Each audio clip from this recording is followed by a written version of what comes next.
Cara mengundurkan diri dari pekerjaan atau dari sebuah perusahaan sesuai dengan prosedural atau sesuai dengan peraturan perundang-undangan yang berlaku.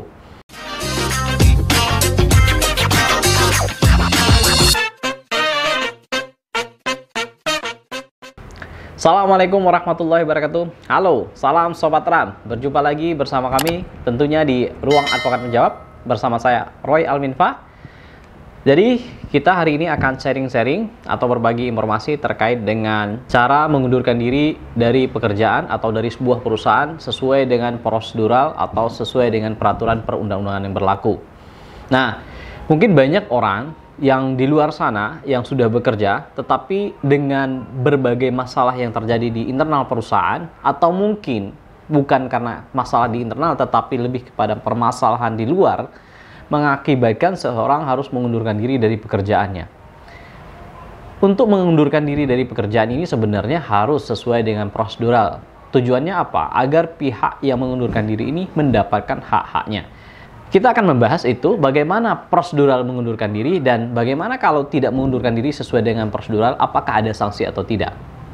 Jangan lupa dukung channel kami dengan cara subscribe, like, dan share video kami, serta nyalakan loncengnya agar Sobat Ram tidak ketinggalan informasi dari kami, Ruang Advokat Menjawab.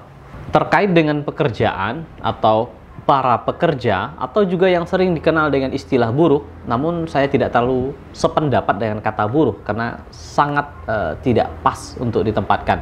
Tetapi untuk para pekerja, saya sampaikan di sini, untuk para pekerja, kadangkala bekerja di perusahaan itu mengalami berbagai permasalahan sehingga memutuskan untuk mengundurkan diri. Pada praktek, saya juga sering menemui ada yang dipaksa mengundurkan diri. Bagaimana kalau mengundurkan diri? Apakah ada hak-haknya? Apakah tidak seperti itu? Karena mengundurkan diri katanya itu tidak mendapatkan hak-haknya, berbeda dengan PHK. Katanya seperti itu. Apakah demikian? Jadi perlu saya garis bawahi, ada hal-hal yang menjadi pertimbangan mengundurkan diri dan di PHK itu satu sama lain hampir sama, tetapi ada perbedaan yang tidak terlalu jauh. Nah, penjelasan saya begini. Pekerja yang mengundurkan diri atas kemauannya sendiri dan memenuhi syarat merupakan salah satu alasan dapat dilakukan namanya pemutusan hubungan kerja. Jadi pengunduran diri itu bagian dari PHK. Jadi ini harus digarisbawahi ya. Kemudian untuk mengundurkan diri di dalam peraturan perundang-undangan sebenarnya sudah jelas. Ingat, ada aturan terbaru yaitu Undang-Undang Cipta Kerja. Di dalam pasal 81 angka 42 Undang-Undang Nomor 11 Tahun 2020 tentang Cipta Kerja atau yang kita kenal dengan Undang Cipta Kerja, yang memuat baru beberapa ketentuan pasal yang diatur misalkan di dalam pasal 154A ayat 1 huruf I Undang-Undang Nomor 13 Tahun 2003 tentang Ketenagakerjaan, atau yang kita kenal juga dengan Undang-Undang Ketenagakerjaan. Nah, adapun syarat yang dimaksud di dalam pasal tersebut adalah: pertama, mengajukan permohonan pengunduran diri secara tertulis selambat-lambatnya 30 hari sebelum tanggal dimulainya pengunduran diri. Kemudian yang kedua, tidak terikat dalam ikatan dinas. Dan yang ketiga, tetap melaksanakan kewajibannya sampai tanggal dimulainya pengunduran diri tersebut. Misalkan, kita ingin mengundur diri bulan depan, sekarang masih tanggal 1. Jadi pengajuan permohonan pengunduran diri kita ajukan sekarang. Ketika menunggu proses tanggal 1 pengunduran diri ini, maka kita melakukan aktivitas seperti biasanya.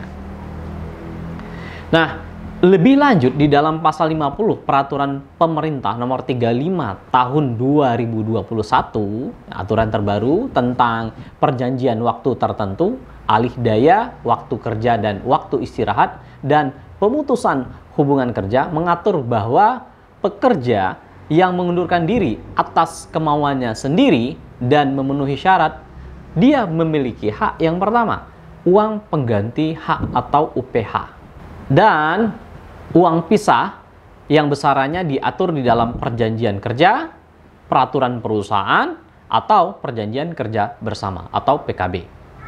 Secara umum, ketika seseorang ingin mengundurkan diri dari pekerjaannya, dia harus mengikuti syarat-syarat atau prosedural yang diatur dalam peraturan perundang-undangan.